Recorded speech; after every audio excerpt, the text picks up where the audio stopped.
বৰ্তমান সময়ত বলিউড এক ধ্বংসস্তূপত পৰিণত হোৱাৰ দৰে হৈছে 2022 চনত ৰিলিজ হোৱা বলিউডৰ প্ৰায় সংখ্যক চিনেমাই ইতিমধ্যে ফ্লপ হৈছে মুঠতে ক'বলৈ গ'লে বলিউডৰ বৰ্তমান বহুত বেয়া দিন চলা বুলি ক'লেও ভুল নহ'ব কিন্তু তাৰে মাজতে নতুনকৈ ৰিলিজ হোৱা এখন চিনেমাই বলিউডৰ মুখত হাঁহি বিৰিঙাবলৈ সক্ষম হৈছে আৰু সেইখন চিনেমা হৈছে নতুনকৈ ৰিলিজ হোৱা ব্ৰহ্মাস্ত্ৰ 9 ছেপ্টেম্বৰ 2022 তাৰিখে ৰিলিজ হোৱা ব্ৰহ্মাস্ত্ৰই কোনটো দিনত কিমান টকা ইনকাম কৰিলে এই বিষয়ে এই ভিডিঅ'টিত জানোৱা হওক আহক ভিডিঅ'টি আৰম্ভ কৰোঁ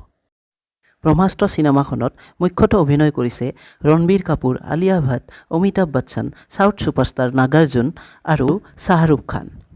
প্ৰায় 400 কোটি টকা ব্যয়েৰে বনোৱা ব্ৰহ্মাস্ত্ৰই প্ৰথম 3 দিনত ভাৰতবৰ্ষত প্ৰায় 125 কোটি টকা ইনকাম কৰিবলৈ সক্ষম হৈছে আৰু গোটেই বিশ্বত প্ৰায় 225 কোটি টকা ইনকাম কৰিবলৈ সক্ষম হৈছে হিন্দী ভাৰ্জনত ব্ৰহ্মাস্ত্ৰই প্ৰথম 3 দিনত প্ৰায় 108 কোটি টকাৰ ওপেনিং লাভ কৰে ইয়াৰে প্ৰথম দিনা 31.5 কোটি টকা দ্বিতীয় দিনা 37.5 কোটি টকা আৰু তৃতীয় দিনা 39.5 কোটি টকা লাভ কৰে আয়ান মুখাৰ্জীয়ে পৰিচালনা কৰা ব্ৰহ্মাস্ত্ৰই যদি এইদৰে ভৱিষ্যতৰ দিনবোৰতো ইনকাম কৰিব পাৰে তেতিয়াহ'লে বলিউডৰ মুখত হাঁহি বিৰিঙোৱাৰ আশা অব্যাহত থাকিব